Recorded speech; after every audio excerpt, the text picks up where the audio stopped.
Hello, good morning. എല്ലാ കൂട്ടുകാർക്കും good morning കേട്ടോ. സമയം 11 മണിയായി. അപ്പോഴാണ് ഗുഡ് മോർണിംഗ് കൊണ്ട് വന്നിരിക്കുന്നത്. അപ്പോൾ ഒരു ഗ്ലാസ് ചായ കുടിക്കാമെന്ന് വിചാരിച്ചു. ചായ അല്ല കേട്ടോ, കട്ട ചായ. അപ്പോൾ എല്ലാവരും കഴിച്ചു.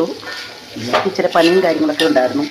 അവധിയല്ലേ, അപ്പോൾ പയ്യെ മതിയല്ലോ. അതുകൊണ്ട് ഞാനിപ്പോഴാണ് കഴിക്കാൻ പറ്റുന്നത്. അപ്പോൾ ഇവിടെ ദോശ എടുത്ത് വെച്ചിട്ടുണ്ട്. അരിമുളക് രാവിലെ ദോശ ഉണ്ടാക്കി, ചായ തിളപ്പിച്ചു, ചോറ് വെച്ചു, വാർത്തു.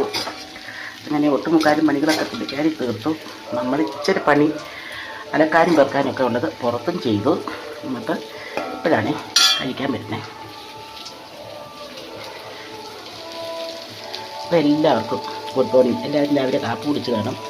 ഉച്ചയ്ക്കുള്ള പരിപാടികൾ ഇപ്പോൾ എല്ലാവർക്കും തന്നെ ഇന്ന് ഒക്ടോബറിൻ്റെ അവധിയായിരിക്കുമല്ലോ.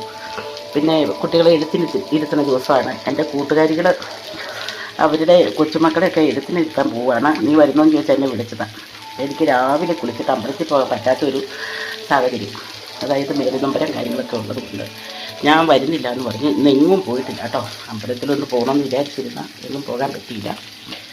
അപ്പോൾ എല്ലാവരും രാവിലെ കാപ്പി കുടിച്ചില്ലേ? ഞാനൊന്ന് കുളിയൊക്കെ കഴിഞ്ഞ് വന്നാണ്. ഒരു ജലദോഷവും കാര്യങ്ങളൊക്കെ ഉണ്ട്. എന്നാലും സാരമില്ല, ഒന്ന് കഴിച്ച് രാവിലെ ചൂട് വെള്ളത്തിൽ രാവിലെ അല്ല കേട്ടോ. ഒരാ കുളിച്ചിട്ട് വന്നേ ഉള്ളൂ.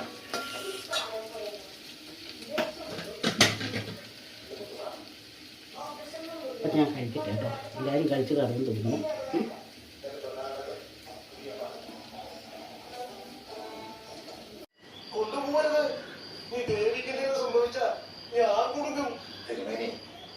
പത്രമായിട്ട് കളനാ, പക്ഷെ ദൈവങ്ങളെ ഇല്ലാത്തവരെ കേൾക്കാറില്ല. പക്ഷെ ദൈവന അങ്ങനെയൊക്കെ പറ്റിപ്പോയി. എന്നിട്ട് അകത്ത് പോയതോ ചെയ്യാത്ത കുട്ടിയാണ്. ഭണ്ഡാരം മോഷിച്ച് ദിനേശനല്ലാതെ എനിക്കറിയാം. പിന്നെ ആരാന്ന് എനിക്കറിയില്ല. പക്ഷെ ദിനേശൻ അടുത്ത ദിവസം ഒരു സംഭവം